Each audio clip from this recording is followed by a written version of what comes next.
Hello everyone, আসসালামু আলাইকুম। আশা করি আপনারা সবাই ভালো আছেন, আমিও ভালো আছি। তো আজকে আমি আর ইমরান চলে যাচ্ছি নাটোরের গ্রিন ভ্যালিতে।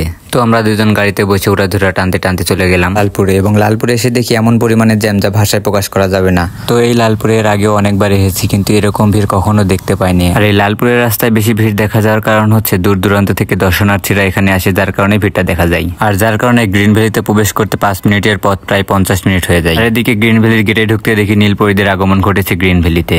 তো আমি আর দেরি না করে সোজা চলে গেলাম টিকিট কাটতে। তো গ্রিন ভ্যালির ফার্স্ট গেট থেকে আমরা গাড়ি পার্কিং এর টিকিটটা নিয়ে নিলাম। তো এরপরে আমরা গাড়িতে উঠে আবার আমরা গাড়ি পার্কিং এর জন্য নির্দিষ্ট জায়গায় গাড়িটা রেখে দিব। তো গাড়ি রাখতে গিয়ে দেখলাম পার্কিং করা এত পরিমাণে গাড়ি, একসঙ্গে এত গাড়ি কখনোই দেখিনি এর আগে। আর এতগুলো গাড়ি দেখে আমার তো বেশ ভালোই লাগলো, কারণ গাড়ির উপর আমার আলাদা করে একটা টান আছে।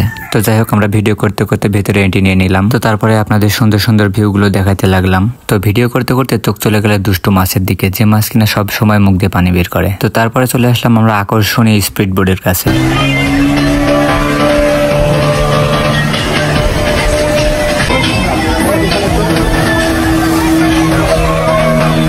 তো এদের স্পিড বোর্ডে উঠে আনন্দ করতে দেখে আমারও খুব ইচ্ছা করছিল। আর হ্যাঁ, আমি এর আগে যতবারই গ্রিন ভ্যালিতে এসেছি প্রত্যেকবারই আমরা স্পিড বোর্ডে উঠেছি, কিন্তু এবার এত পরিমাণে ভিড় যে কারণে আর উঠাই হলো না। আর এই গ্রিন ভ্যালির সব থেকে সুন্দরতম স্থান হচ্ছে এই কৃত্রিম ঝর্ণা, যেখানে কিনা আপনারা আসলে সব সময় ভিড় দেখতে পাবেন। আর এই জন্য আমার কাছে মনে হয় গ্রিন ভ্যালির মধ্যে সব থেকে সুন্দরতম প্লেস হচ্ছে এটা। এত সুন্দর জায়গায় আপনাদের ভিডিও শুট করে দেখাবো না, সেটা কি হয়? তাই তো 7 সমুদ্র পার হয়ে চলে গেলাম ঝর্ণার কাছে। এখানে ভিডিও শুট করার পরে আমরা আবার চলে আসলাম অন্য জায়গায়। তো এদিক দিয়ে যাওয়ার সময় দেখছিলাম মানুষ এখানে গ্রিন ভ্যালিতে ঘুরতে আসে না ফটোশুট করতে আসে, আমি সেটা নিয়ে কনফিউশনে। আচ্ছা, তো আমরা এখানে দেরি না করে আমরা এখন চলে যাব বাচ্চাদের রাইডে, কারণ আমরাও এখন একটু বাচ্চাদের ফিল নেব। আর এদিকে দেখি বাচ্চারা মনের আনন্দে দোল খাচ্ছে, আর এদিকেও দেখি বাচ্চারা নৌকায় বসে দোল খাচ্ছে আর চিল্লাচ্ছে। তো এই বাচ্চাগুলোর কান্নার আওয়াজটা বড়দের মতো ছিল, যার কারণে একটু জুম দিয়ে দেখলাম। আর জুম দিয়ে দেখার পরে এদেরকে বাচ্চা মনে হচ্ছিল না, মনে হচ্ছিল এক একটা বুড়া বুড়ি। যাই হোক, রাইড দেখতে দেখতে ক্লান্ত হয়ে গেছে, একটু বসা দরকার। তো আমি আর ইমরান দুজন ছাতা নিচে বসে পড়লাম একটু গল্প করার জন্য। আর এদিকে ভিডিও করতে লেগে দেখি ইমরানের চোখ চলে গেছে অন্যদিকে।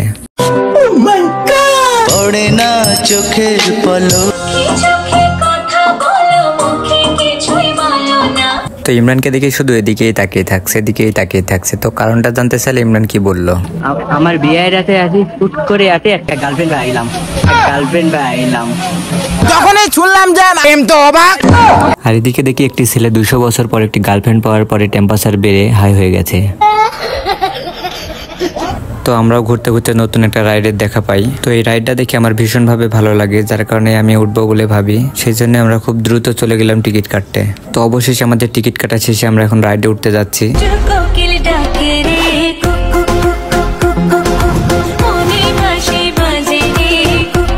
তো মনের বাঁশি বাজাতে বাজাতে এখন বাসার দিকে যেতে হবে।